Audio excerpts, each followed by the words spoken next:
Élection 2023, un individu arrêté, soupçonné de préparer un soulèvement populaire après le scrutin du 26 août.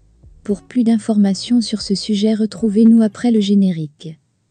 Mais avant de commencer, n'oubliez pas de vous abonner et d'activer la cloche de notification pour ne pas manquer nos prochaines vidéos.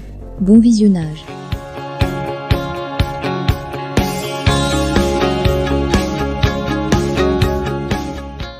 Le nouveau Gabon. Selon la chaîne de télévision publique Gabon 24, un individu, qui se présente comme un entrepreneur et l'initiateur du mouvement Libérer le Gabon, a été appréhendé il y a quelques jours par les forces de l'ordre gabonaises.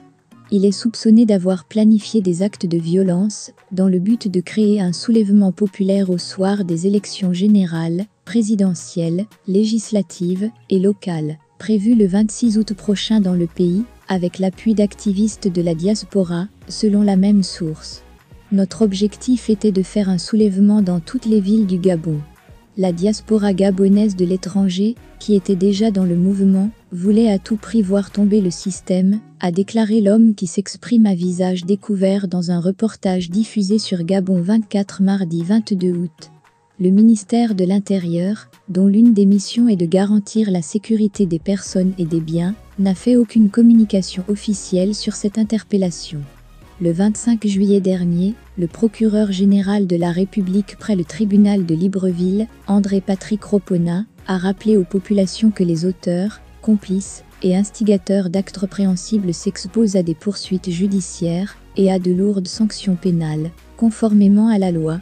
Le chef du parquet de Libreville a rappelé qu'en cas de violence et voies de fait, ainsi que de coups et blessures volontaires, la peine d'emprisonnement est de 5 à 10 ans. Destruction et dégradation des biens, 1 à 10 ans d'emprisonnement. Incendie volontaire, 20 ans de réclusion criminelle. En cas d'attroupement armé ou non armé, 1 à 5 ans d'emprisonnement.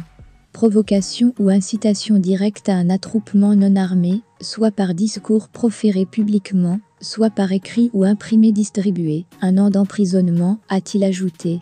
Des violences post-électorales ont eu lieu au Gabon en 2016, après l'annonce de la réélection du président Ali Bongo Ondimba, candidat à un 3e mandat.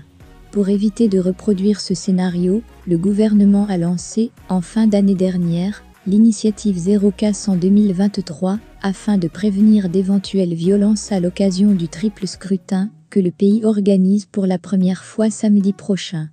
Le chef de l'État a par ailleurs promis le 16 août dernier de renforcer la sécurité pour éviter de faire revivre aux Gabonais les troubles post-électoraux du passé. Ce samedi 26 août 2023, près de 847 000 Gabonais sont appelés aux urnes pour un triple scrutin, présidentiel, législatif et local.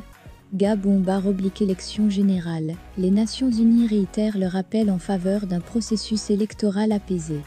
Le représentant spécial du secrétaire général de l'ONU pour l'Afrique centrale et chef de l'UNOCA, Abdou Abari, et l'ensemble du système des Nations Unies ont réitéré ce vendredi 25 août l'appel du secrétaire général de l'ONU, Antonio Guterres, en faveur d'un processus électoral apaisé, inclusif et crédible.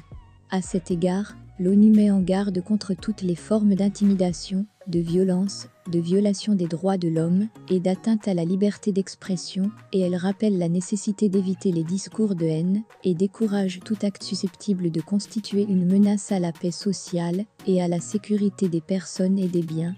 L'ONU a encouragé les autorités compétentes et toutes les autres parties prenantes, y compris les candidats à la présidentielle, aux législatives et aux locales, ainsi que leurs partisans, à mettre en avant l'intérêt supérieur de la nation. Pour faciliter le scrutin, le 31 juillet dernier, à l'issue de son assemblée plénière, que le Centre gabonais des élections a annoncé l'adoption de ce bulletin unique. Dans la foulée, un décret a été publié début août, suscitant la colère d'une partie de la société civile et de l'opposition. D'après l'opposition, le bulletin unique ne respecte pas la séparation des pouvoirs. Elle a par ailleurs estimé que l'instauration du bulletin unique au dernier moment favorise la réélection d'Ali Bongo au pouvoir depuis 14 ans.